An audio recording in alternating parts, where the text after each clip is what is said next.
All right, and we are live, and I'm here with my frequent sidekick, Artistic Layman. Was the Bible written from the heart? Well, I would hope so. And yeah, so we got this first show of 2019 here, folks. And I'd like to say it's a very special show, but it's not. But I do have a few very special things in line for you. A few topics we're going to cover tonight. First, though, we're going to get this out of the way. Davis Arini is a bitch-made pussy. He's streaming now, I believe. He's moved his show opposite mine. Just real quick, I just want to take a quick look. Just a quick look, see how things are going over in the soy fart candle division. And only 14 people watching you, Davis. Yeah, oh man, I got 24 watching me, and this is just a hobby for me. Anyways, you're a basic bitch. Yes, indeed. And so, what I specifically want to address, not just poking at him, because whatever. But what I specifically want to address is something he said.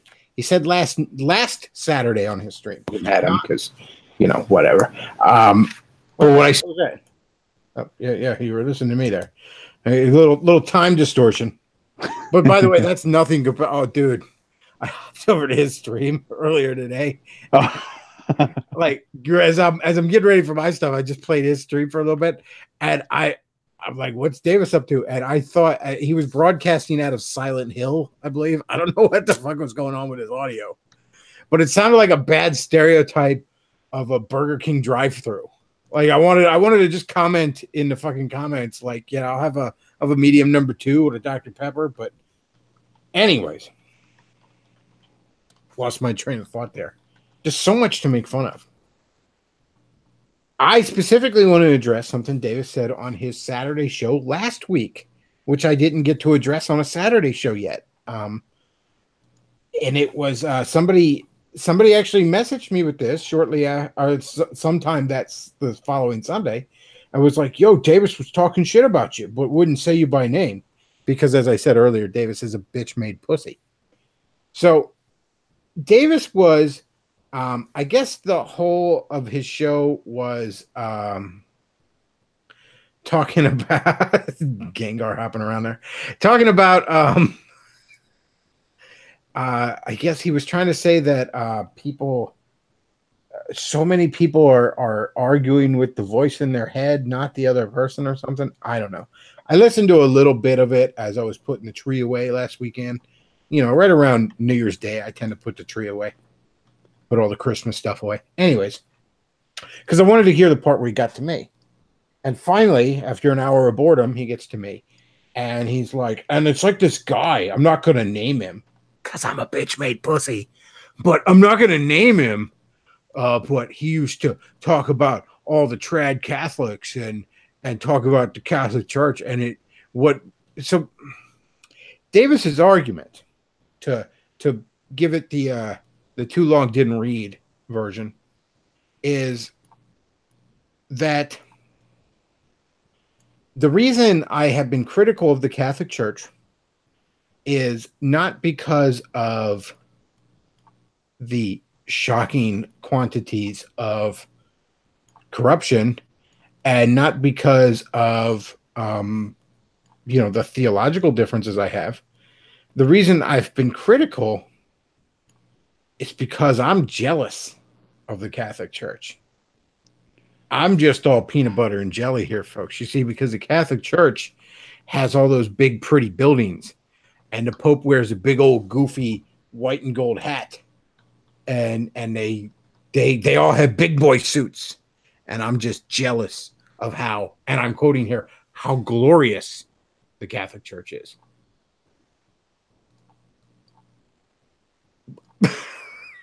It's peanut butter jelly time. Peanut butter jelly time. This is up there with the with Davis talking about how all religions say basically the same thing. As far as being just incredibly stupid. Here's the thing. I'm going to use a movie analogy here because, you know, I'm a movie buff. Who doesn't love Indiana Jones? Do you remember Indiana Jones, The Last Crusade, the one where they were going for the Holy Grail? You remember when they all get in the room and there's all the fake grails and there's the one real grail, and the fake grails will kill you, but the real grail will give you, you know, will give you the healing powers and eternal life, that sort of shit. And the Nazi, like, I think the chick hands him this because, you know, never listen, never always ignore thought orders. There's another lesson in it for you. But the chick Especially one who has slept with a son and father. Yeah, this chick hands him the one cup, and it's this big old pimp chalice. It's like made of gold, and it's got a bunch of diamonds and jewels in it and shit. And the Nazi's like, yeah, this is what Christ drank out of, this pimp cup right here. Word. Drinks it, fucking rots away, dies. The knight says he chose poorly, which was a great line, by the way. One of the best movie lines ever. The way that old actor delivered. He chose poorly. And then Indiana Jones takes like the simple little wooden cup or whatever, because, you know, that's what Christ drank out of, because he was a carpenter. You know, he was that day's equivalent of lower middle class / high poor. You know, and I know a lot of people would say, well, you know, middle class back then, he was poor. Well, he wasn't a beggar on the street his whole life. You know what I mean? That's what poor was back then. Poor back then was starving. He was a son of a productive carpenter. You know, if you had steady work and a roof over your head and food in your belly, you were quote unquote middle class, for lack of a better term back then. But he was just ordinary schlub, you know, for the first 30 years of his life. You know, just going to work, you know. I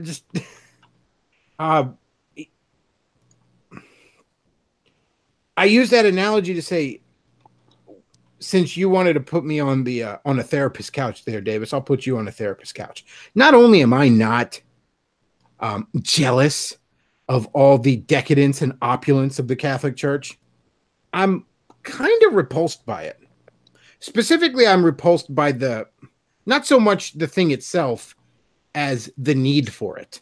Because, you know, it's not wrong to be rich. It's not wrong to have nice things. It's nice to have nice things. It's wrong when those things have you. Okay, nowhere in Scripture and I know that barely matters to a Catholic, but I don't have any random pope I can quote here. I'm sorry.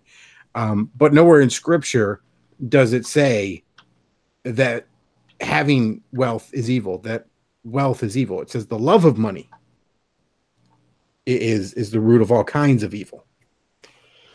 So there's I once had some Catholic arguing with me on Twitter back when I was on Twitter about, you know, oh, you Protestants and your rock music worship services. Well, first of all, you know, not every evangelical church I've attended has what you would call rock music worship services, but who cares if it does? As long as the music is performed in the proper spirit and the lyrics are theologically sound, who cares what the style is? Truly, it's style over substance with you people. Well, a guitar is just more worldly than a pipe organ or whatever else. You want to talk about worldly? Worldly is being obsessed with all these trappings of earthly status. Worldly is being obsessed with how pretty your church looks. Worldly is being obsessed with whether or not your pope has the right hat or whatever. All right? That's the worldly stuff. And what you revealed to me there, Davis, is all that glory. That's what brought you to the table. All the trappings, all the style, not the substance, is what brought you to the table, Davis. And what you miss in all that is you miss Christ. You miss Christ, Davis. You picked the wrong cup. I've been on the Bill Maher gets thrown out of... Well, it's one time I got to side with the Vatican because fuck Bill Maher. Apparently I've been on the Catholic shit list for quite a while. But that's their loss, because now I'm going to say what I really think. Which is mainly, does that look anything like anything Jesus Christ had in mind. Well, in all fairness, broken clock right twice a day there. And I'm not saying you can't have a big, pretty church. You can't try and make the church pretty for the glory of God and all this kind of stuff. I'm just saying the moment that becomes the point, the moment that even becomes necessary is when you've lost the plot. You have a big, maybe you have a small.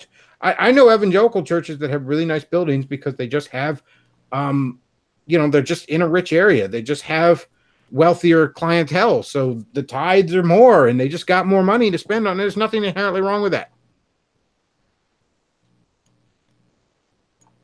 But the question is, where's the spirit of things at? The Catholic Church, in my opinion, is nothing more than to use the words of a certain guy that the Catholic Church barely ever seems to quote, is nothing more than a bunch of whitewashed tombs. And what you kind of revealed to me there, Davis, is that so are you. Ooh. See, once again, not only am I not jealous of the big gay hat that the Pope has and the big pretty pits buildings and everybody wearing a big boy suit, I'm not even really interested in that stuff. And I'm kind of repulsed that you guys are so obsessed with it.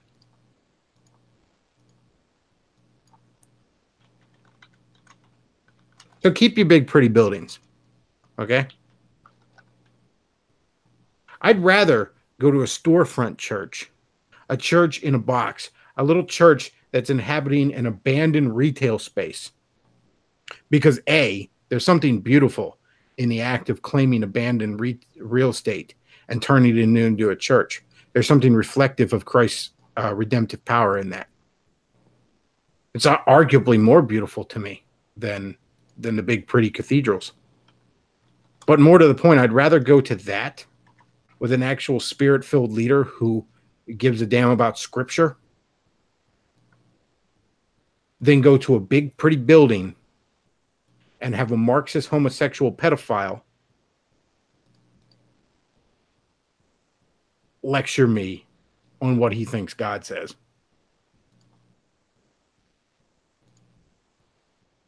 It's a time to get up and put on your hat. It's a stupid hat. You know what, Davis? Though, if the external trappings are what you need, then you go ahead and chase that. You chase that right to its conclusion. So, moving on.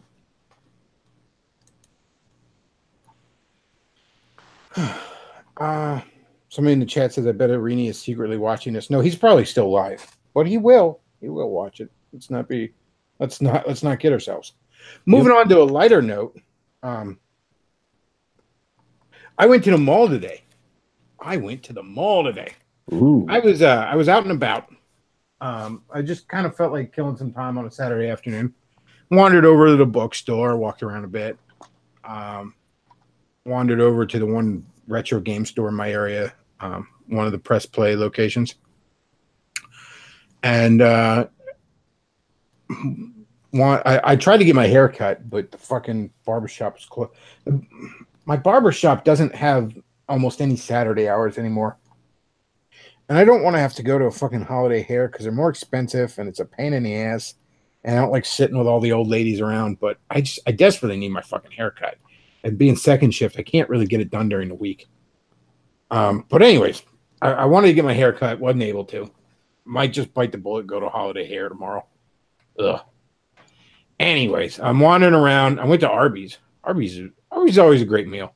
You got to deal with all the boomers in there, though. Oh, man, Arby's attracts boomers like fucking flies on an Amishman. And then I went to the mall. And I was kind of going right by it, so I figured I'll go to the mall. I want to go into the Hallmark, and there's a couple of ornaments that came out this year that I didn't end up getting. And, the ornaments would be super cheap. Now they're like 70% off, and I figured they probably won't have any of the good ones left, but it wouldn't hurt to take a look. They didn't. But again, couldn't hurt to take a look. So then I wandered around the mall a little bit. And at least the mall in my area, it's kind of better. It was crowded. It was actually pretty damn crowded. And the FYE actually improved. Last time I went to the FYE, like 90% of the fucking floor space was devoted to just garbage, just fucking stupid, like as NC Clark once said on here, like a loot crate exploded. That was 90% of the floor at FYE the last time I was there. Almost no fucking movies and music. This time, however, it's mostly music and movies again. Now there's a lot of the fucking garbage, but I mean I'm not even too hard on that crap because look, I mean I like buying some dumb shit myself. You know what I mean? I like having action figures and goofy little stuff like that, but there's only so much of that you can get. You know what I mean? Like I only have so much shelf space. You know, I only have so many places on my bookshelf to put a fucking amiibo or a Spider-Man action figure. You know? Yeah, they look cool, but there's only so many of them you need. And but yeah, most of it's movies and music again. So I'm kind of gonna put FYE back on my rotation of like places to wander off to. If I'm, but yeah, the mall actually kind of got a little better. The one thing I noticed though, and I think this is an actual thing that's hurting malls that maybe they can do something about. Because there's a lot of things hurting malls that are large systemic economics and social problems with our culture and our country that, I mean, you know, if you own a mall, what the fuck are you going to do about that? You know what I mean? But there are a few things I think you can do with malls that can help turn it around. For one thing, like Aaron Clary often gets on me, why do you care if the mall dies? You know, you can just order shit online. Well, yeah, that's true. But it's not just about buying something. You know what I mean? Like, yeah, sometimes I'll buy something at the mall. I got a little book when I was at the mall. But it's not just what it's about, you know. It's about having somewhere to go. It's about being out in the world. I don't want to just order everything on the like on fucking online, you know. Anyways, but he'll say like, you know, and one of the things I think the mall can do is, this might sound counterintuitive, but bring back the arcades. You know, yeah, I know the arcade quote unquote died, but do you know how many of these, like, there's I don't know what you call them. There's a bunch of like retro arcades that I see pop up all over the place where you actually pay to be in there and the games are all free to play. Like the first one of these I saw was years ago, like 2013, I think, back out in New Jersey. But there's a Timeline Arcade in my area. It popped up in the county right next to mine in York County, and then they're opening another location here in Lancaster soon. Like those kind of, and the barcades, like bring those in. I know there's a mall out in York, again, the county over from me, that is they're actually taking one of the abandoned, you know, department stores and turning it into a casino. Because part of what can get people to go out again is not just buy something, but have an experience. You know, go somewhere, have something to do. But in general, I think what malls have to do is they have to figure out something else to do with the department stores, because the department stores are really dying. Like Sears is, like, department stores used to be the anchors to the mall. They used to be the main draw of the mall. And now they're the depressing thing you walk through to get into the mall. Especially Sears. Oh man, Sears is a fucking shambling undead corpse at this point. And that's a little depressing for me, because when I was a kid, Sears was like, you know, that was a place to go. You know, that was, my dad shopped at Sears religiously. His dad shopped at Sears religiously. I remember as a little kid, I shouldn't say one of my earliest memories, but a very, very young kid memory. Like I was like 8 or 9, maybe 7. But, you know, I'm hanging out with my dad in this junkyard, right? And he's trying to get some piece off some car. off in his buddy's junkyard, and this wrench he had broke, right? And like just broke in half. And I remember, so we kind of finished up what we were doing. And then, we went to go get something to eat. I think we probably went to Wendy's or Popeyes because we loved us some Wendy's and Popeyes. And he's like, we got to go to the mall. You want to walk around the mall a little bit? I'm like, why are we going to the mall? He's like, I got to go to Sears. He goes into Sears with his broken fucking wrench and just walks up to the clerk and like, give me another wrench. They gave him another wrench because Craftsman had a lifetime guarantee on its tools. He didn't need a receipt. He didn't need nothing. He walked into fucking Sears with his broken wrench. Said, give me a wrench. And he just handed him a wrench. I think they gave him a receipt that said that, he wasn't stealing it or something. But boom, there you go. Like Sears used to be a company people fucking liked. And now, holy shit, you walk through a Sears now, you talk about depressing. Like, can Sears just die? It's really depressing at this point. Like, can it just die with a little bit of its dignity? Can we euthanize Sears?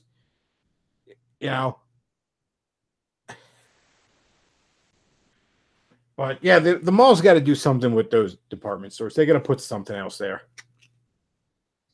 because the department stores their days are gone.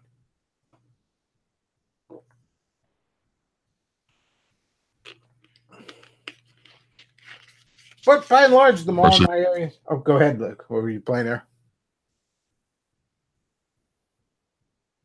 Were you playing something there?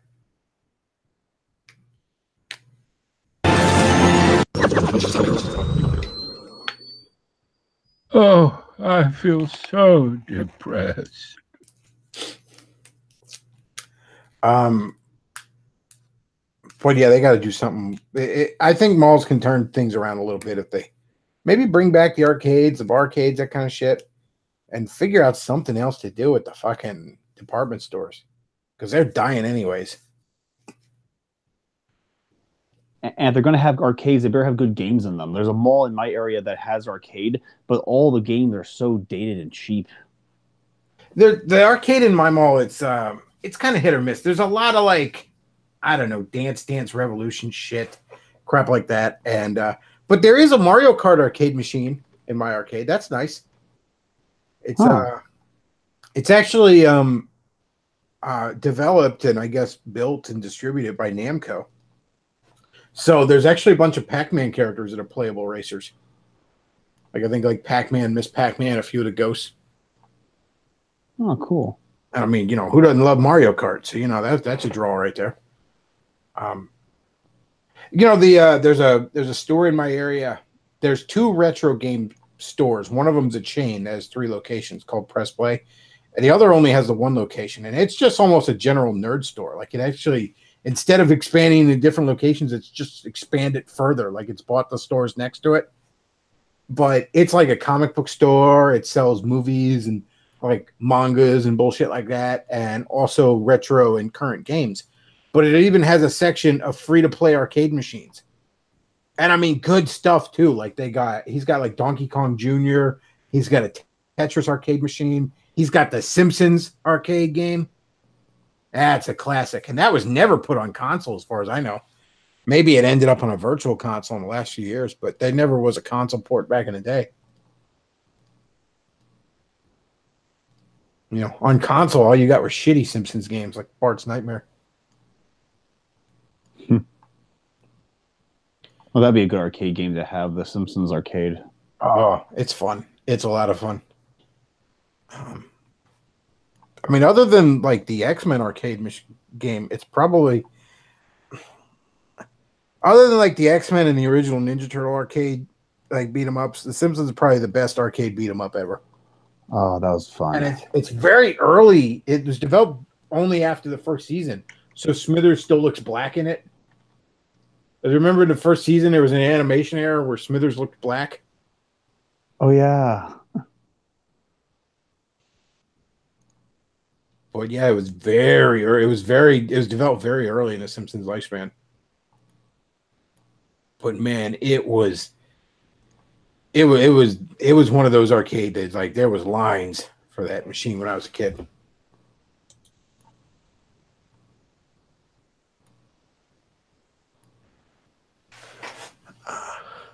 One absurd premise. What? Maggie gets kidnapped because she has a diamond in her mouth. Oh yeah. But look at the graphics on that back in the day, man. This is still fun to play. Oh, it's a blast. It is a great beat 'em up.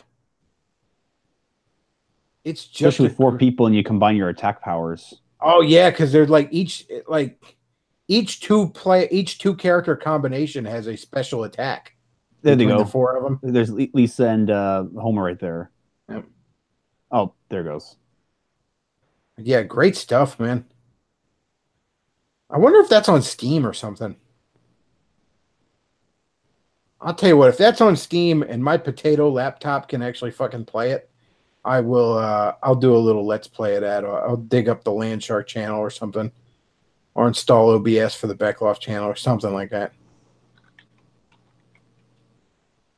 You know, oddly enough, the only of the console Simpsons arcade games that I think is actually still pretty solid is Krusty's Funhouse, which is this weird sort of like Lemmings-like puzzle where you have to kill all these rats, and it like barely has anything to do with the Simpsons. But it's a pretty fun puzzle kind of platform, or I guess not puzzle platformer, but puzzle-ish game. I don't know what you'd call it. I mean, when I think of puzzle game, I think of blocks falling down from the like Tetris or columns or something. So it's not quite like that. But let's see. Krusty's Funhouse. Somebody in the chat, Krusty's Funhouse was a blast. Yeah, that was great.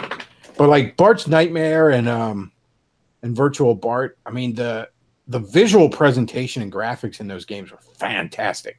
The sound, everything. It's just the controls were ass, and it was just they were insanely hard games, but hard in ways that didn't feel fair. Like it felt hard because the hitboxes were wonky and the controls were ass. You know what I mean? It didn't just feel hard because they were hard. You know what I mean? Yeah. And there's nothing satisfying about just something feeling hard because you're fighting with the controls.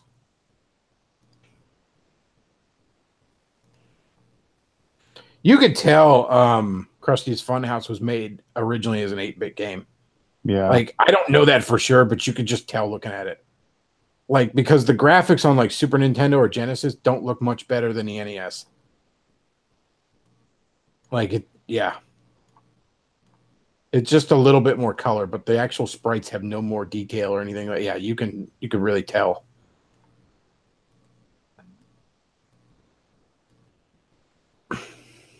I have the NES version. Like that one I have. I haven't bothered to get any of the any other versions. I'm fine with just the NES one. And it's pretty cheap actually.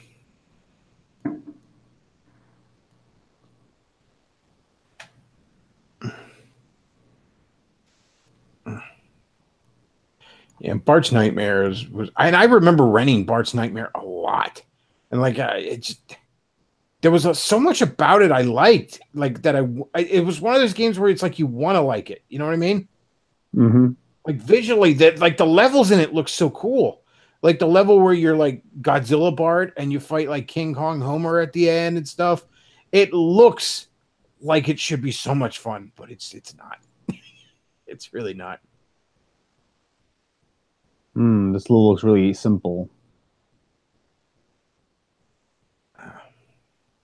Yeah, I remember renting that a lot as a kid, but I remember my dad at one point was like, "Do you want that for your birthday or something?" I'm like, "Nah." I can't get you. Like, no, I'd rather you get me something else.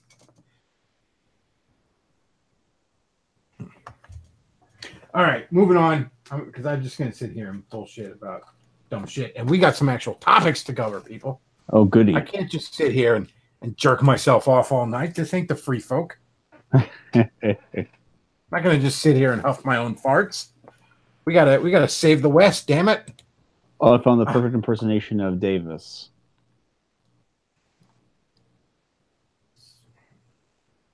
Oh, come on, play.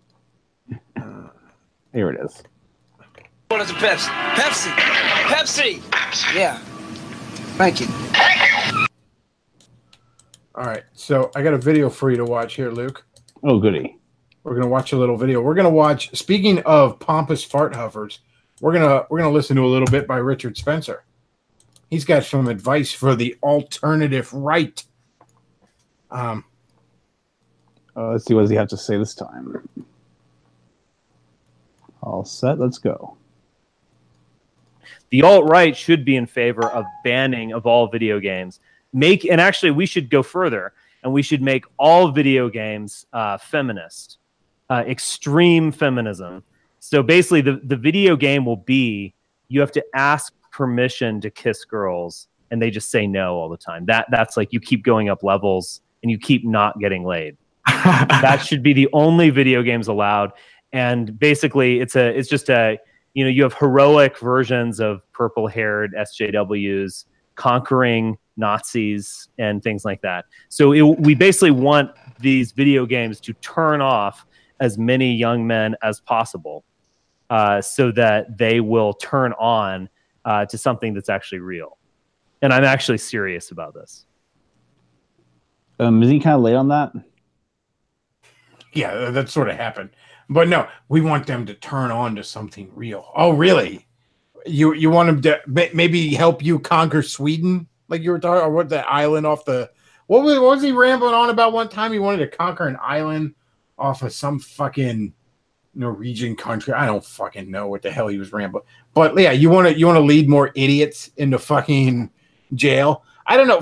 Spencer, were you focusing on something real when you were fucking that whore Faith Goldie in your hotel room when all your men at the Charlottesville rally were out getting fucking arrested?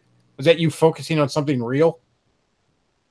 Like, I mean, seriously, man. Like, I guarantee you I spend less time on my Nintendo Switch a week than that faggot spends on his hair.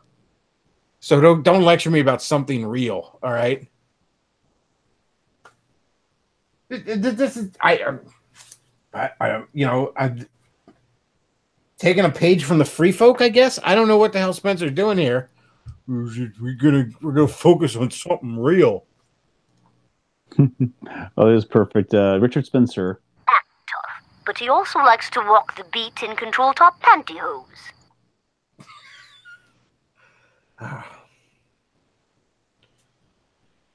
Honestly, I don't have a ton to say about that shit, but like, seriously, man, what the fuck are you doing? I want to say that he and Dean Edmay have a certain this wavelength that they're both on. They're both trying to create bandwagons so they can jump on them and make a name for themselves for it. What are you saying? Dean Edmay is full of shit? Well, possibly. Dean Edmay is full of shocking quantities of shit. Like, Dean Edmay is like the fucking Doctor Who phone booth where he's actually bigger on the inside, except that he's filled entirely with shit. If you filled the TARDIS all the way with pure liquid shit, and I got to emphasize that point, like not like manure, not something that could possibly be useful, but I'm talking about the kind of liquid shit you get when you've been binging on fucking buffalo wings for like 4 days. That kind of liquid shit, if you filled the TARDIS all the way with pure liquid diarrhea, you would have almost as much as is contained in Dean Edmay. So moving on, because I don't have a ton about Richard Spencer. What the fuck am I going to say about him? Like, if you're still following Richard Spencer at this point, you deserve what you're going to get from that.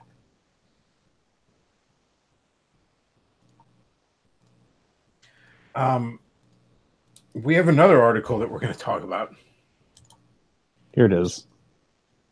A good little metaphor. But as the disbelieving friend said to the inventor of the feces-powered helicopter, this shit will not fly. It's actually pretty... Yahtzee's pretty funny. It's a shame he's such a cuck. Let me find this article.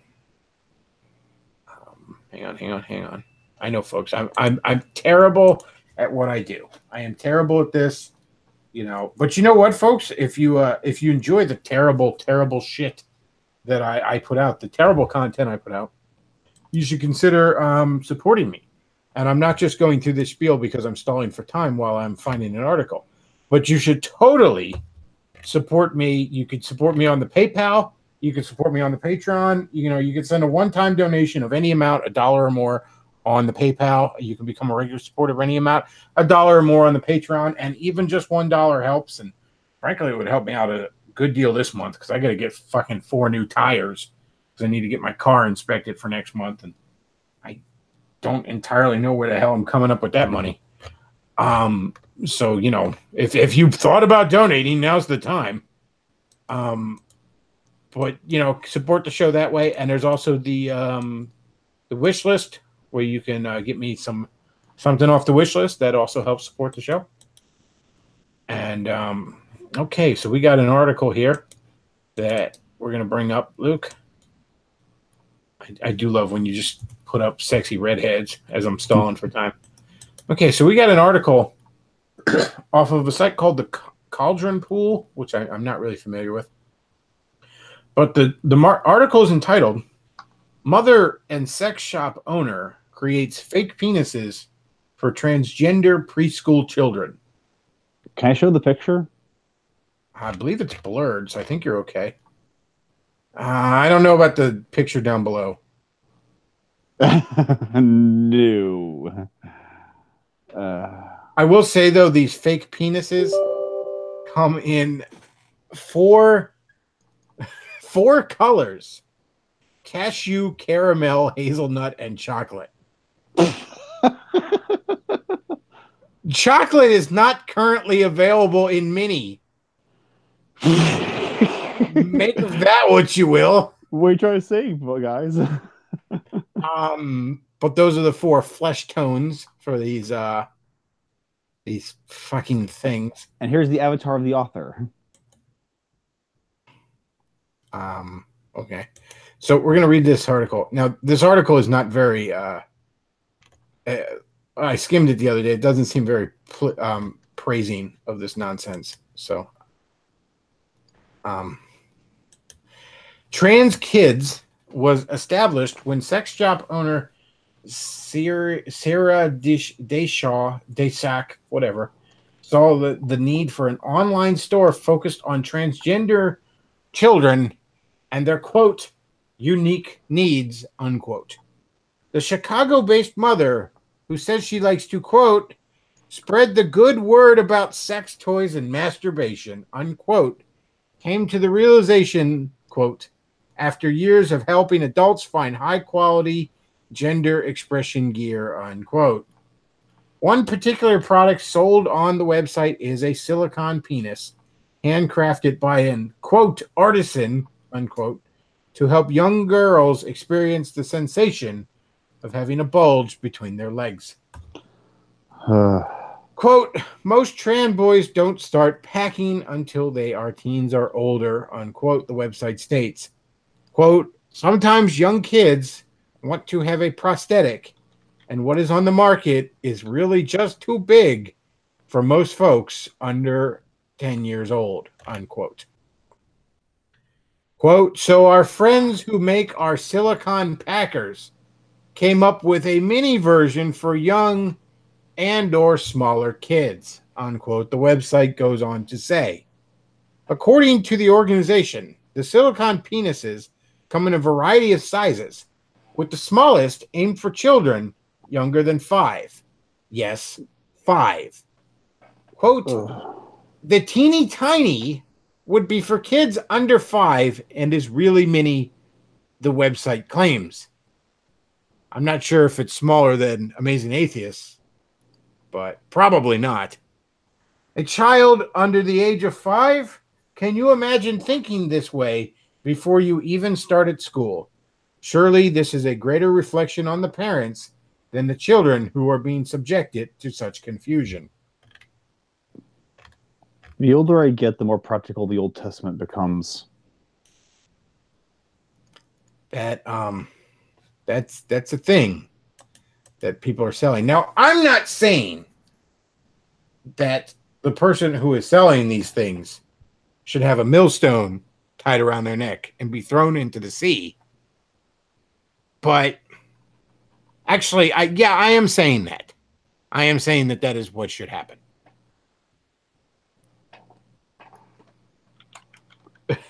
NC Clark says in the chat, Minnie, but my daughter wants to transition into a black man.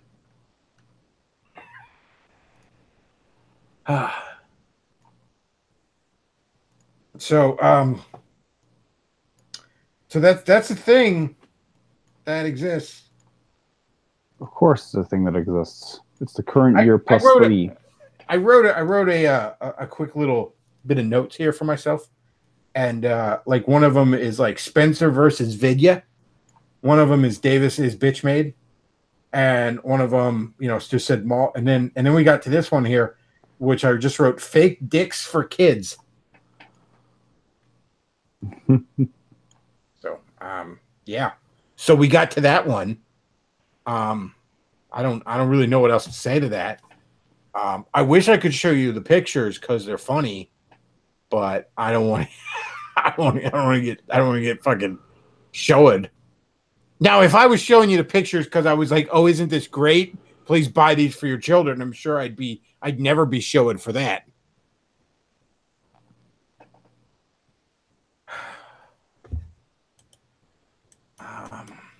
All right, we got another article we're going to get to here. Let me find where it's at. Pastor Tom sent this to me. Looking for it. Here we go.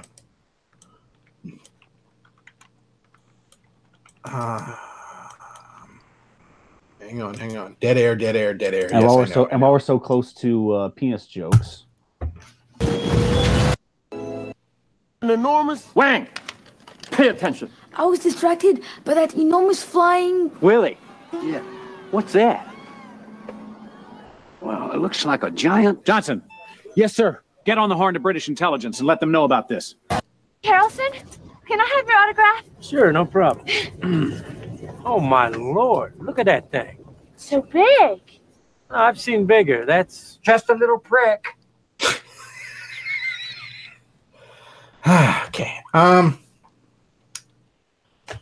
We have an article on nowtheendbegins.com.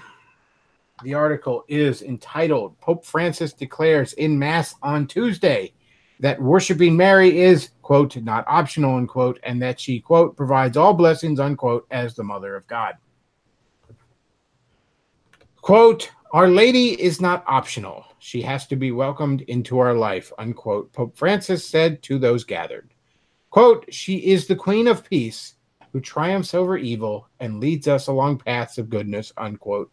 He pointed to the Salve Regina, also known as, quote, Hail Holy Queen, unquote, which refers to Mary as, quote, our life, unquote.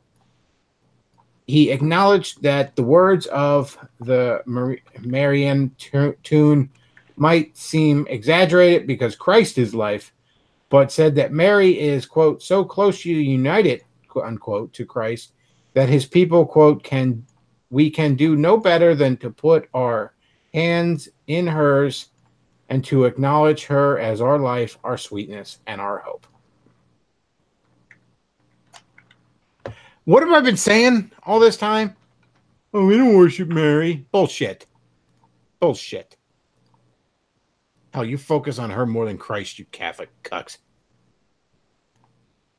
And not only that, but there's this weird, like, Oedipus shit going on in, like, Catholic theology between Mary and Jesus.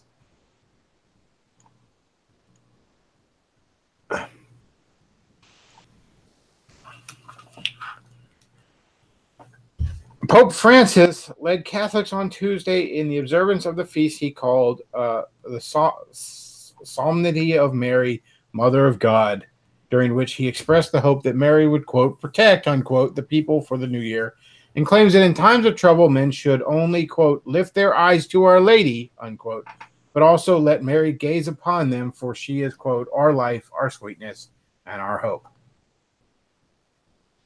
The author continues, let me just start by saying that before I got saved, I was a Roman Catholic for 30 years. I attended 12 years of Catholic school, where I was taught by nuns and priests, was an altar boy for 3 of those years. I'll resist making the joke. And faithfully attended Mass and worship Mary and Jesus in that order, as I was instructed to do. Then I got saved, filled with the Holy Spirit, opened the Bible, and the sickening feeling of realized I had been lied to all those years swept over me. Jesus said unto him, I am the way, the truth, and the life. No man cometh to the Father but by me. John 14:6, King James Version. Look at the photo of Pope Francis worshiping before the, quote, mother and child statue. Take a good look at it. The Roman Catholic, quote, Jesus, unquote, is presented as a weak little baby who needs his mother to function. Mary is shown to us as the mediatrix of all graces, and nothing could be further from the truth. Not one single person in the Bible ever prayed to Mary, ever asked for her help on anything, not one time. Furthermore, Mary was present in the upper room in the day of Pentecost, but as a silent observer, she had no reported impact of any kind. As the woman was arrayed in purple and scarlet, decked with gold and precious stones and pearls, having a golden cup, her hand full of abominations and filthiness and fornication, and upon her forehead was written, Mystery, Babylon the Great, the mother of harlots and abominations of the earth. Revelation 17:4-5, King James Version. The only place you will find the Mary that Pope Francis demands his 1.4 billion followers worship is in the writings of the Catholic Church. According to the Bible, Mary cannot hear you, cannot help you, and unless Jesus lied in John 14, she has zero power to save you. I'm not 100% on whether or not the dead can hear you, but I certainly don't think there's any biblical precedent to pray to the dead. Worshipping Mary will lead you to one place and one place only, the fiery pits of hell.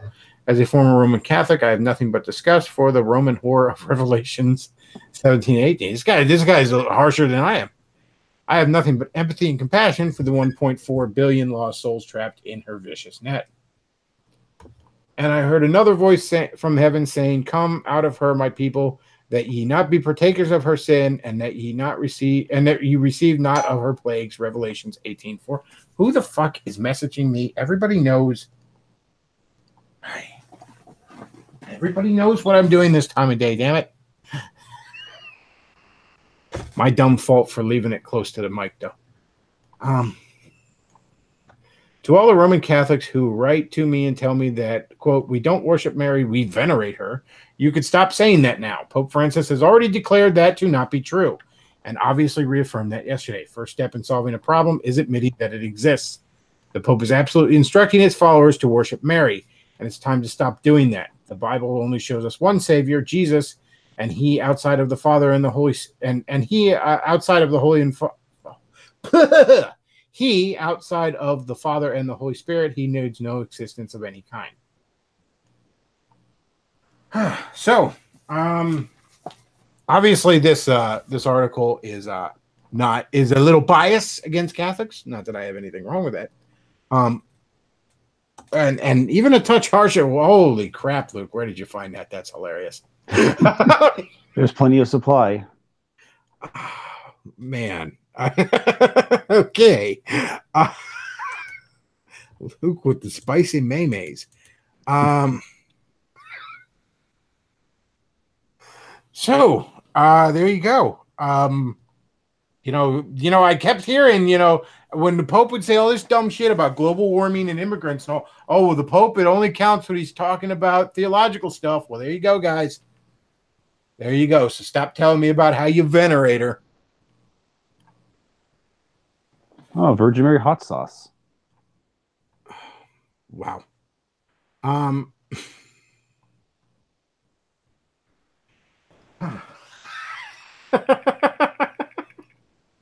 That's funny. Okay. All right. So we're gonna cross that one off the list. I know. Let me see if I can find this article. I know. Dead air. I'm finding articles because I should have gotten all my shit together here. I'm not even wearing a suit. I don't know. I'm wasting y'all's time. Here we go. Dead air music.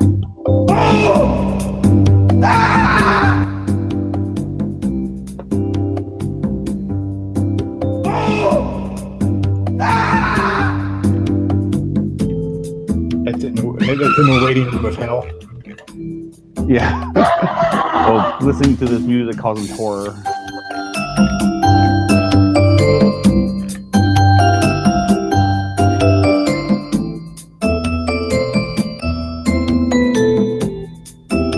Oh, I know what you can play in the meantime. What's that? Play this little video off Facebook. Just threw it in the chat. Hang on a second. Hang on. That's not the right link. Hang on. Okay, I got you right. Think. Boom. Now I threw it in the chat. Boom. Play this little video off Facebook. It's a little underage thought patrol for us to keep us busy while I'm finding this article. Come on. See what we got here going on. Underage thought patrol. Come on. Here we go. I found the article, actually. All right, so what's the deal with this thought patrol here? It's kind of funny. It's a little thought patrol. Is your mama kind of mean? Does she always make you clean? Does she make you look like a fool? Does she always make you go to school? Does she think she is hot, but she really is a thought? Is your mama kind of mean? Is your mama kind of...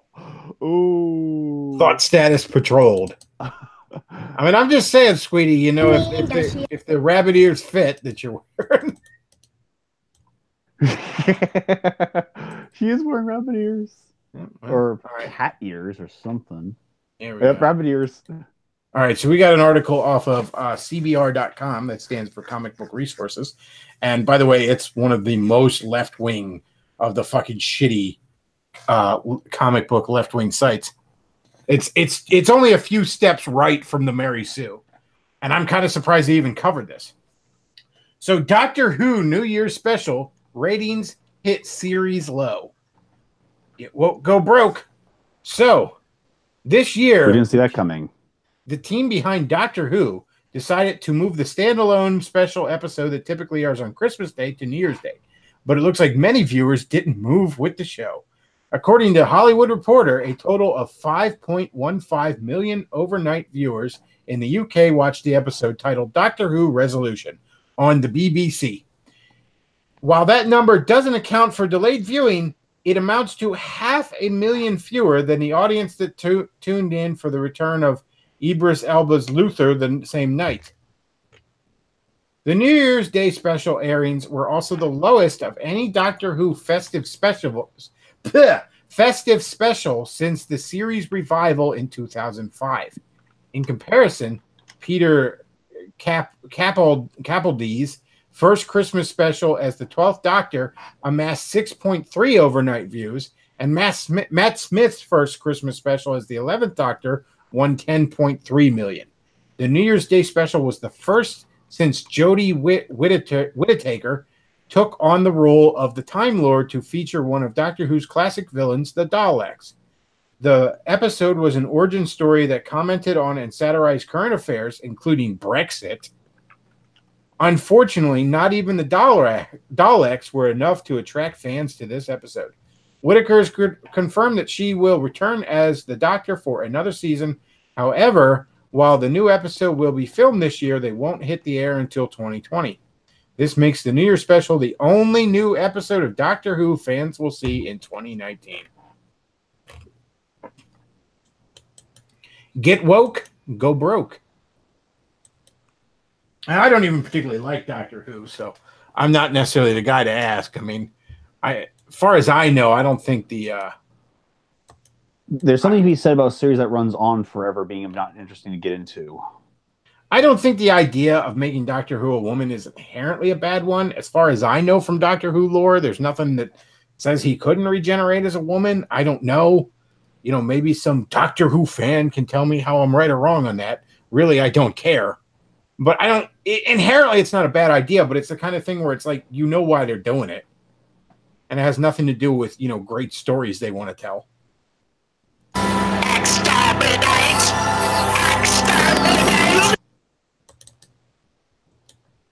I mean, the only Doctor Who thing I really got into was there was the Doctor Who Star Trek The Next Generation comic book crossover I read that was pretty decent. That's the only real Doctor Who thing I ever got into. I've watched a little bit of the old stuff from decades ago. And, I mean, I like the ideas behind it. I just never could get into it. And the new revival stuff is kind of bad, in my opinion. So we got something on the avclub.com here. John Berthal to his, quote, alt-right, unquote, Punisher fans, quote, fuck them, unquote. In some ways, the Marvel's The Punisher, a guy powered by little more than boundless rage, easy access to guns, and a spirit of a classic all-American murderous industriousness, oh, this is already gay as shit, is the quintessential conservative superhero. Yeah, because he gets shit done. It doesn't mean the Netflix show star John Bernthal has any time for the modern trolls of the internet right wing, though, bluntly telling any alt-right fans of his work that they promptly go fuck themselves. Oh, so stunning and brave, John. The sentiment comes from a much longer interview that appeared in this season's issue of Esquire. Remember when magazines used to be monthly? Touching on his own extensive history with violence and the strange route that slowly brought him to mainstream success. From studying theater in Russia up through mesmerizingly tense performances in stuff like The Walking Dead and The Wolf of Wall Street.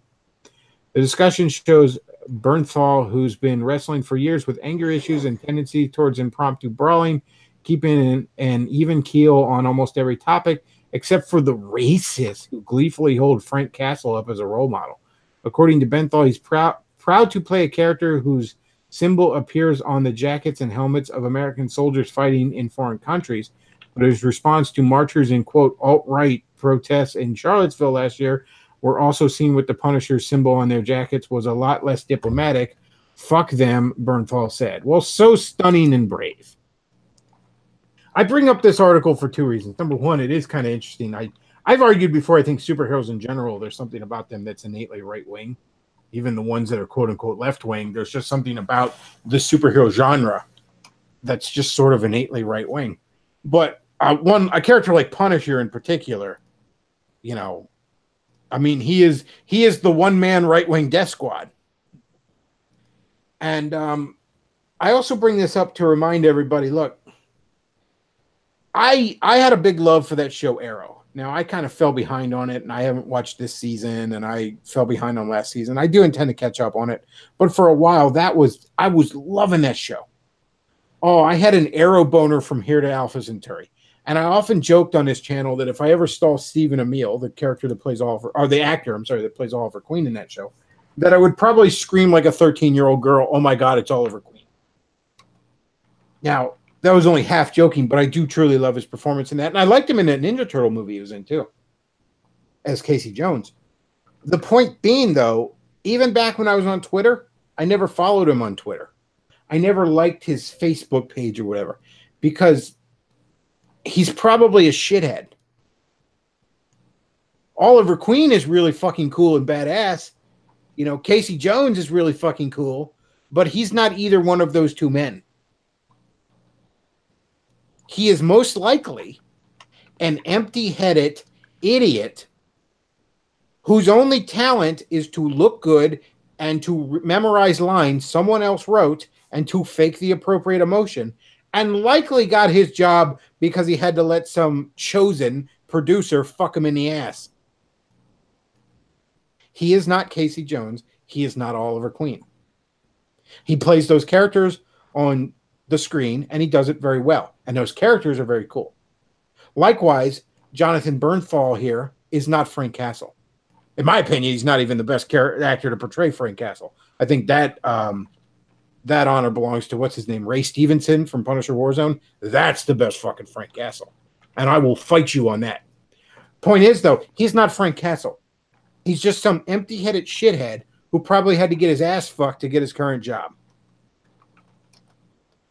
Always keep that in mind. Look, you have to choose yourself out there how much of Hollywood you're willing to support. And I think we've all cut back in recent years, haven't we? Because these companies and these people just openly hate us. Now, look, you got to have some fun in life. You know, I'm not here to judge you on how much of it you consume and don't consume, you know, because maybe I consume too much of it. Maybe I shouldn't. You know, maybe I should cancel my Netflix next week or something. I don't know. Point is, I'm certainly consuming less of it than you are, and you probably are too. But when you are consuming it out there, you have to keep that in your mind. don't fall into the trap. And I think a lot of people don't anymore, but like everybody used to years ago. Until one of these people show you otherwise, you just assume they're just as cool as all the characters you've seen on TV. No, they're not. Maybe some of them are switched on and got their heads on right, but most of them don't. And most of them, if they were switched on, they wouldn't be allowed to get to the position they were at. Again, this man probably had to suck a dick to get where he is, and I'm not even using that as a fucking, metaphor. He probably had to literally suck on a penis to get his job. And he's going to lecture me. And I'm not all right either. Fuck the all right. It was just earlier I was shitting on Richard Spencer. Spencer can get the fuck out of my helicopter too. Okay? But this faggot is just virtue signaling against him. Never forget that. I heard Mark Ruffalo, the guy who plays Bruce Banner / the Hulk in the Avengers movies. And he does a fantastic job with it. I really like his performance. He brings a good amount of awkward genius to the role, which I really, really like. It's a very great performance. But I remember hearing him, like a clip of him on fucking Bill Maher's show at one point. And I'm like, Mark Ruffalo is a fucking moron. It's not just that he's a leftist, it's that he's a moron. Like, you've never heard dumber leftist arguments out of, you know what I mean? He just sounds like he's very, very poorly repeating some shit he heard on. It sounds like in the Team America movie when they were making fun of actors for repeating leftist talking points. He sounds that fucking dumb. Like, remember they were making fun of Matt Damon? Just Matt Damon. Yeah, that's Mark Ruffalo. Mark Ruffalo. And you know what? Bruce Banner's a genius. Okay? But Mark Ruffalo's IQ is probably in the 90s. And that's a high estimate. And that's something you have to keep in mind. You just have to with these people.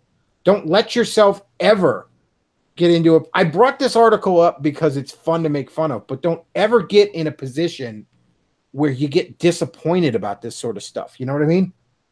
Don't let yourself fall into that emotional trap. And it's easy to do. I know it sounds stupid. Like, obviously, that Mark Ruffalo is not Bruce Banner and that John here is not fucking the Punisher.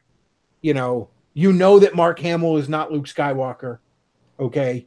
You know these things on an instinctful level. But do you know it on an emotional level? You know what I mean? I purposely would not let myself know what kind of a shithead Stephen Amell is because I didn't want that to lessen the show I was enjoying. Because it is hard emotionally to separate the actor from the character.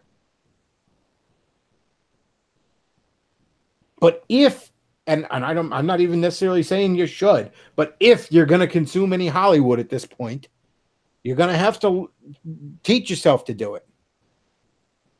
And I don't mean just do it intellectually. I mean really disconnect yourself emotionally from what these idiots say. And it's also best to just not fucking listen to them, period. Being an actor does not make you remotely qualified to lecture anyone on anything, okay? There's a reason, they used to consider actors just a level above whores. I mean, what is the skill job of an actor? Read lines you may or may not understand, probably don't, and fake the appropriate emotion. Please, ditch this backwards Robin Hood plan and give all New Yorkers a fair shake. Fair. They're not great thinkers. I mean, they're actors. They play judges and lawyers and cops on the edge. But really, they're guys who smoked a lot of weed in high school and look good in their underpants. Why should we listen to that? Yeah. I mean, he's dead right. Stop. I've gone past the point where I get mad at these idiots for it, too. That's the other thing. I see a lot of people get mad about it. And then they're like, I'm never going to watch another thing with this actor in it again. And I understand boycotting and stuff like that. But generally, I'm like, I don't care. Like, I didn't expect anything out of them. You know what I mean? I try to minimize how much I support Hollywood anyways. I try to knock that down anyways because I know they're all shitbags. like 99% of them. But I don't expect it. Like, you know, again, this actor may portray a badass. He may portray a genius. But he's not either one of those things.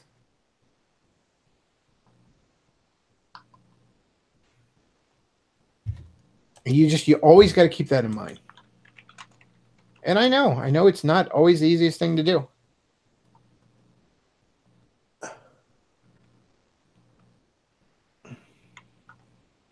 You know, and then combine that with the fact that in the last year, we already kind of knew it, but we've come to find out that entire industry is nothing but rapists and whores and pedophiles. And they're going to lecture you morally. You know, some woman who sucked a dick to get her job is gonna stand up there and lecture you about respecting women. Would you let a porn star lecture you about respecting women?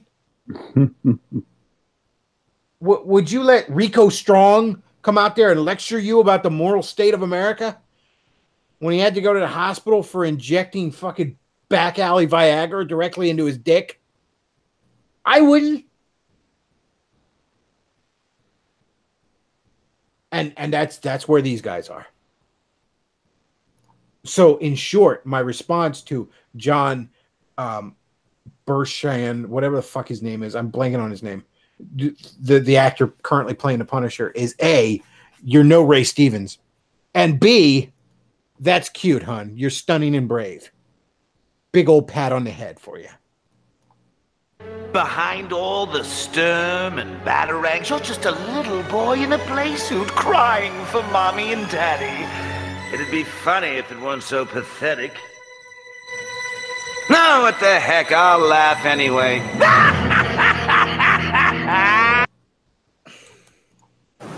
And furthermore, you can all go fuck yourselves. All right. Well, that's about all the topics I had. So I'm going to open this up to some callers. If you want to call in, message me on the Skype there. You know, the Bechtloff on Skypes. And I'm going to go. Looks like John Steele wants to hop in, so I'll let him in. He wants to call in. All right. And yeah, take a couple callers, and then we'll wrap this up for the week. Luke once again with the eye candy there. Who is that? Is that like a character from something? Is it just as a common caricature or a cute girl I always keep bumping into? I mean, it's a redhead with a skinny waist and a fat ass, so it's right up my alley. Pinterest basic design. Hey, John Steele, what's on your mind?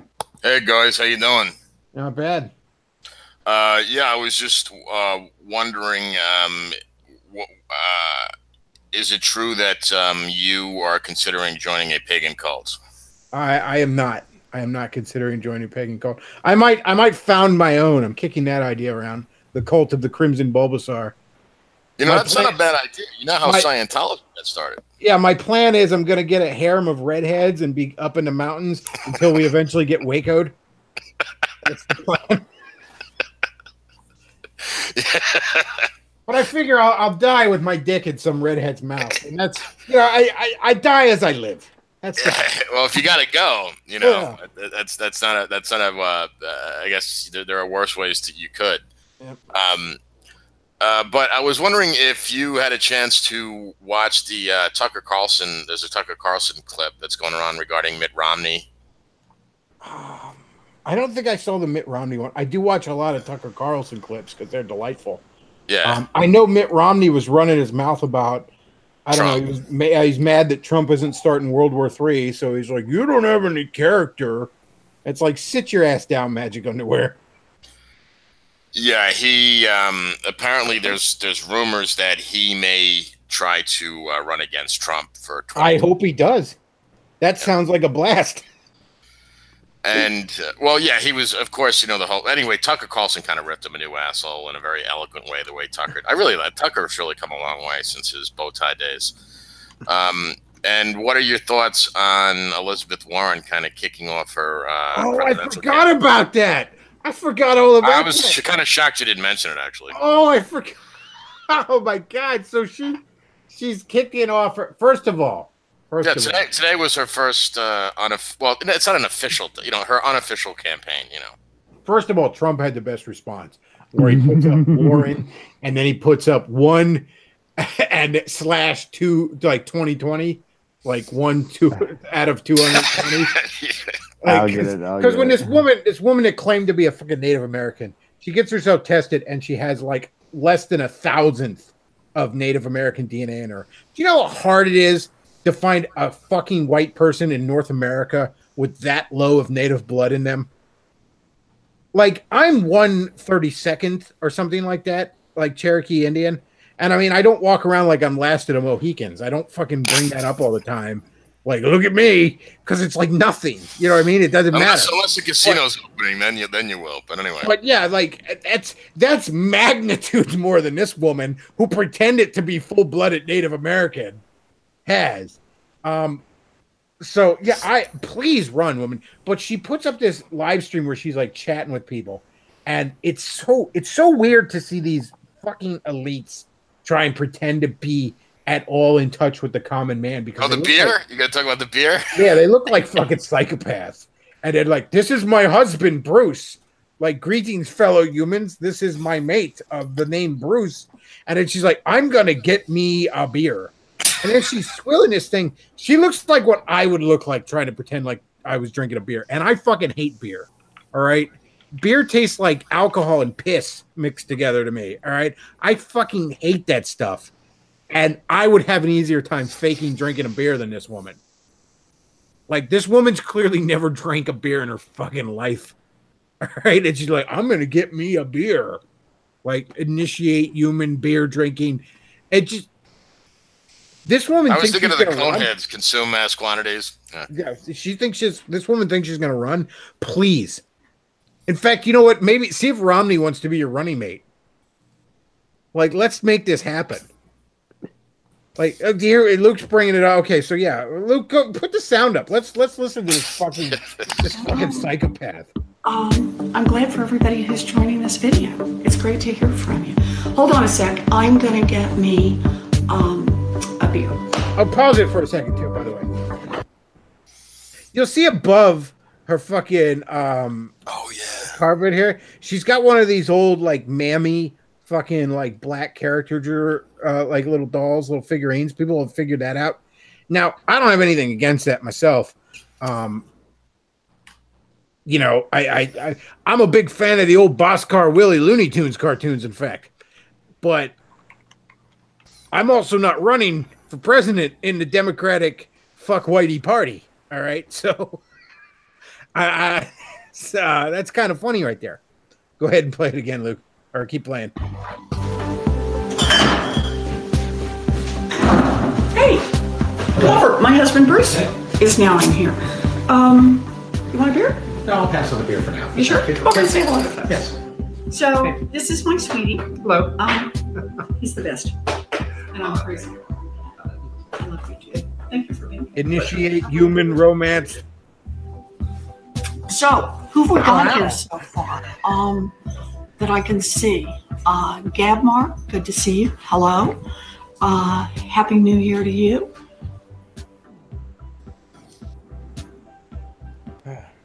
That was painful. What a fucking psychopath. Oh, by the way, I just got informed I got a last minute sponsor, Steve's Jerky, folks. I didn't put a link down below because he just sent me the shekels now, but Steve's Jerky, folks, check out Steve's Jerky. It's fantastic. In fact, he sent me a bag for Christmas that I just got in the mail today, and I've been snacking on that today. Steve, he's only got the one flavor right now, but it's fantastic. Everyone who's had Steve's Jerky has raved about it. I am picky on jerky, okay? Most jerky, I just think is garbage. But because it's got to be just right for me. It's got to be like either just kind of dry but not too dry, or if it's really moist, not like greasy moist. You know what I mean? And his is kind of moist, but again, it's not like when you get jerky at the gas station, and it's like 90% like the grease when you cook a pepperoni on a pizza. You know what I mean? It's like 90% that. No, this is really good meat. The flavoring. I don't know what kind of sauces and all he puts on this stuff. What are sauces? I don't know, marinades, whatever the fuck the term is. I'm blanking on it. You know, dry rub, is it? Yeah, whatever kind of seasonings he's putting on this, marinades and rubs and all. This stuff is amazing. It's fantastic. Get you some Steve's Jerky. I'll probably throw the link in the description down below, but it's facebook.com/ I think it's just Steve's Jerky. Hang on a second. Facebook.com/ Steve's Jerky. Get you some jerky, man. Outstanding stuff. Alrighty. And here's some more quasi-human behavior. Oh, dude. I am Clinton. As overlord, all will kneel trembling before me and obey my brutal commands. End communication. Oh, dude, I love that episode. It was a Treehouse of Horror, and like the aliens had replaced both Clinton and Dole because it was during the '96 election. That way they figure, one of us will become leader. And it gets revealed right before the election. And it's like, both these men are aliens. And then they both laugh at him like, but what are you going to do? Throw away your vote with a third party? It's true. We are aliens. But what are you going to do about it? It's a two-party system. You have to vote for one of us. He's right. This is a two-party system. Well, I believe I'll vote for a third-party candidate. Go ahead. Throw your vote away.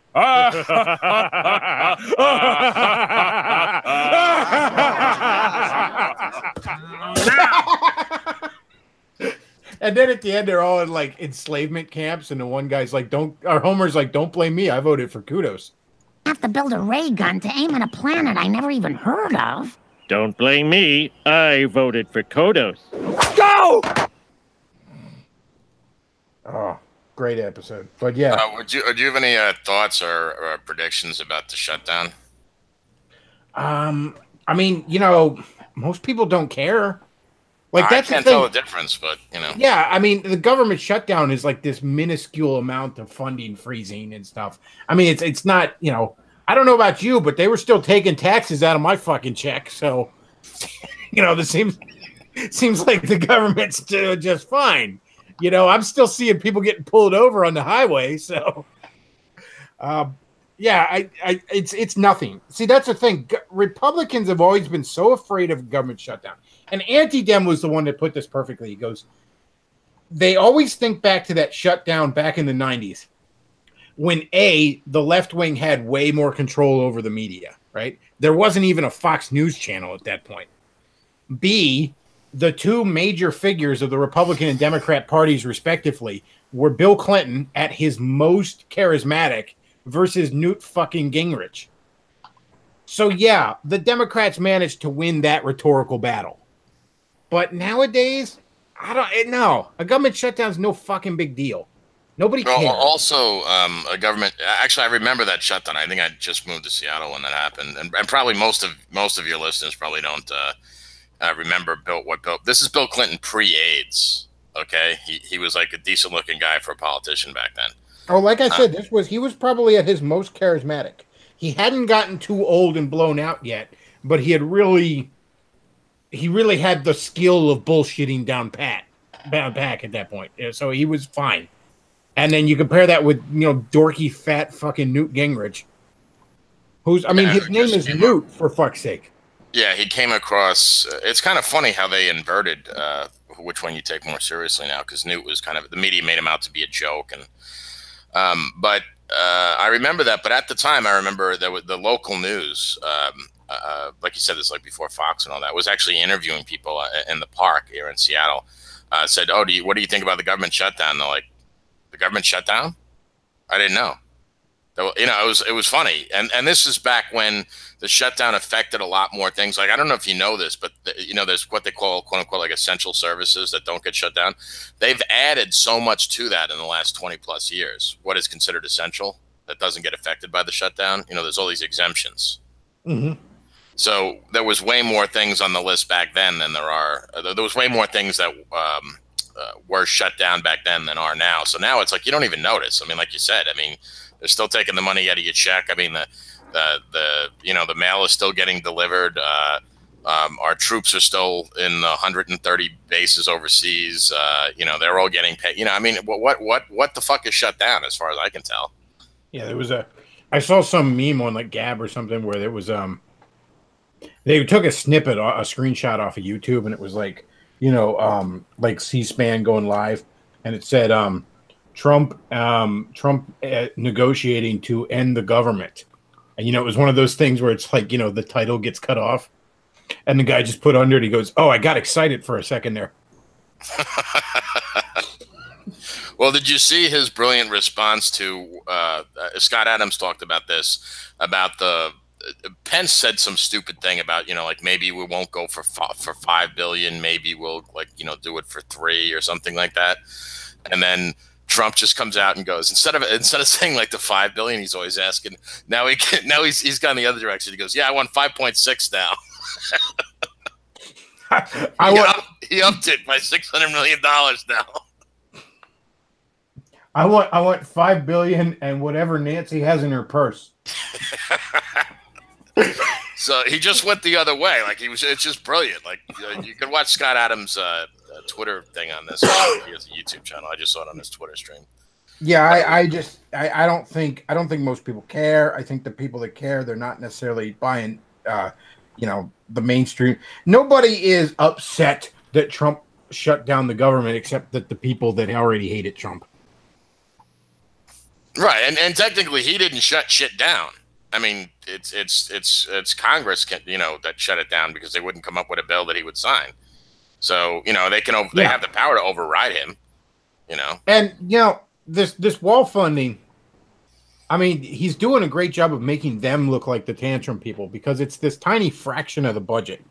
So don't give me this fiscal responsibility horse shit. Oh yeah, and a federal budget, $5 billion is like a nickel to you and me. Yeah, that's like a trip to Wendy's to most of us. All right. And yeah, he's doing a great job with it. I forgot about Elizabeth Warren's creepy ass fucking thing. Oh man, I did want to talk about that because what a yes, please run, Elizabeth, please. I want you to. I'm asking you to please run. Please look like the weird fucking aunt that ruins every family get together on the national stage. I can't wait for that. Well, I wonder if this was her idea or the party's idea. I don't know. I've heard people say, she's sort of a sacrificial lamb that they don't expect to win, so they're just giving it to her. Like, here you go, Elizabeth, why don't you run? Because no one else wants to try because they don't really have a deep bench right now, do they? No, they got, and that's the other thing. Their party has gotten so fucking old. I mean, you see a little bit of lifeblood, like with that, that communist with the crazy eyes and the horse teeth, but for the most part, it's just a bunch. It's just a bitter old church lady party minus the church part. Well, I think they can't run a white male, right? Because all the shit they've been talking about. So they have to run a woman or a POC. Oh, the one thing I find, so I was looking into some of these freshmen because I saw this like puff piece and I can't find it now, and I'm not going to try and find it live on the air. But this puff piece I was seeing on like all these leftists, like women of color that got elected to the House recently, including old horse teeth communists there. And the funny thing is about them, a lot of them aren't fond of the Jews. This is extremely funny to me. Now, old horse teeth is a good example of this. She doesn't support Israel. She's run her mouth about the Jews a bunch of times. And I just love that because I'm a big fan of the kind of story where someone creates a monster and the monster turns on them. Your classic Frankenstein story. I'm a big fan of that. So this is a very amusing drama to watch to me. Well, on that note, you know that was it Orwell that said that eventually the revolution eats itself, or I don't know. Yeah. But I was watching on, you know, you mentioned Netflix. I'm pretty sure it's Netflix, not Prime. Trotsky. Have you seen that or heard about that series? Mm-mm. I haven't even heard of that, to be honest. It's well, he's a classic example of this. You know, Trotsky was one of the, you know, he was like one of the initial guys with Lenin. You know, Lenin and Stalin and Trotsky. You know, and then of course, you know, there was internal power struggle, and you know, of course, Stalin sent a fucking death squad to Mexico to have him whacked in 1940, and the series is kind of interesting because it's told in flashbacks. It has him in Mexico in 1940, where he was in exile, and he's kind of telling the story about the revolution and everything that went on and stuff like that. It's kind of interesting. It seems to be, from what I know about the Russian Revolution, which isn't a huge amount, but I know probably more than your average bear, but it seems pretty historically accurate, the show. And it shows the suffering of the people and everything like that, and shows how diabolical these communists really were. Well, that they were. For And, someone who's not Jewish, he takes some very interesting poses. well, I'm loving this this new breed of brown communists that the Jews have propped up that are now going to bite the hand that feeds them. Well, how do you think that would shake out, though? Like, how are the Schumers, who are like, you know, he's like in the Israel First Party, going to handle the, you know, OCA? No, Alexandra Ocasio-Cortez. I mean, how is he going to deal with it? And the other, oh yeah, you didn't comment on this too. What's that Muslim woman that said we're going to impeach the motherfucker? Yeah, that's another one of them. Again, I was kind of lumping her into this, you know, this freshman class of diversity hires into the House recently. But yeah, she had supposedly was on camera saying we're going to. I think she said that to like her little kid too. She's like, we're going to impeach that motherfucker. It's like She good said luck. it into a microphone, so it was some sort of I don't know what. I think she had like a microphone on her and she didn't know it was on at the time or something. No, they were all Something? cheering to her when she said. Well, I don't know. But I didn't see the actual video. I just heard everyone talking about it. But yeah, she's I mean, it's the whole lot of them. You know, they're like, what do you think? These people honestly think, like, I bet you if you asked her, she would probably say that if we impeach Trump, that Hillary becomes president. Like, honestly, like, you laugh at that, but a lot of Democrats honestly think that. Like, that's how it works. Like, first of all, you could impeach a president and he doesn't. Like, Clinton was impeached and nothing happened. Right. So, I mean, you have to actually convict him of a crime to forcibly remove him from office. I think it was 4 counts too, wasn't it? Yeah, you have to actually convict them of a crime to forcibly remove them of office. A crime in which you are jailed, I break. Yeah. Like, I don't even think it's like a fine is enough to move someone from office. You have to.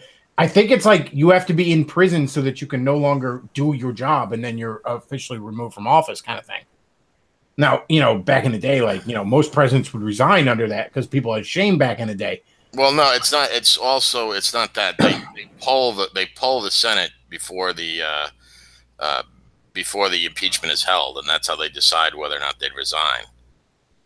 But you know, like, okay, So, you know what? like, You know what'd be privately funny? poll, it's like asking the jury, are you going to vote guilty or not guilty before the trial, and then if they find out they're going to vote guilty, they resign. That's You know the what'd way be it works. funny is if they impeach Trump and he resigns, and then Pence becomes president, and he appoints Trump as his vice president, And pardons them. Yeah. and pardons him, and then Pence resigns, and Trump appoints him as his vice president, and that all happens in a day. That would be fucking funny. But I mean, other than that, like, they can't do anything. Well, there's They nothing can't. in the Constitution that technically prevents that. I mean, I No, don't think there's that will nothing. happen, but there's a lot of these when they call constitutional crisis, they come up with these what ifs that aren't directly addressed. So Your But son no, looks that'd at you and says, Mama, look, you won. Bullies don't win. And I No. said, baby, they don't. Because we're going to go in there and we're going to impeach the That's it. So There that you wasn't go. just like she was caught on a hot mic. Okay, so that's where I got the son part. She supposedly said this to her kid. But that might be that typical, you know, my 7-year-old asked, why is Trump not invading Syria kind of bullshit. I don't know, man. I don't. There's nothing they can do really. They're just gonna make more fucking fools of themselves. I hope it wakes more people up. That's all. All right. Well, I'm gonna check out. Good show. If anyone wants to call in, they can call in. Take care, guys. Let's see. Anybody else calling in? Doesn't look like anybody else on the Skypes. And let me check the Discord if anybody messaged me on there. Guess what? Consequences will never be the same. That's a damn right. All right. Well, let's see. It's nothing. Okay. I did get a bunch of messages, but none of them were people wanting to call in. All right. Well, I'm probably going to wrap this up then. All right. Folks, if you enjoy the show, I do consider supporting the show. You can send a one-time donation of any amount on the PayPal. You can become a regular supporter on the Patreon. And, there's always the Amazon wish list. And as I said, shekels are always appreciated. They would be particularly appreciated right now. Like I said, I basically need at least 2, if not 4 new tires for the car because I got to get it inspected at the end of this month. And, so they're not going to pass inspection. and also she needs an alignment if I have the money for that. But I'm probably going to be able to get that money to scratch together, but it's tight. And I hate to e-beg, honestly, but I could use some help, folks. So if you enjoy the show, do consider doing that. I don't have any soy candles to sell you, unfortunately. All I have is being entertaining, which I hope I'm doing for you. And that's about all we got for tonight, folks. Happy New Year! Happy New Year! Yippee! Hooray! Happy New Year! Indeed. And like I said, that's about all we got for tonight, folks. I want to thank you all for listening. Bechtloff out.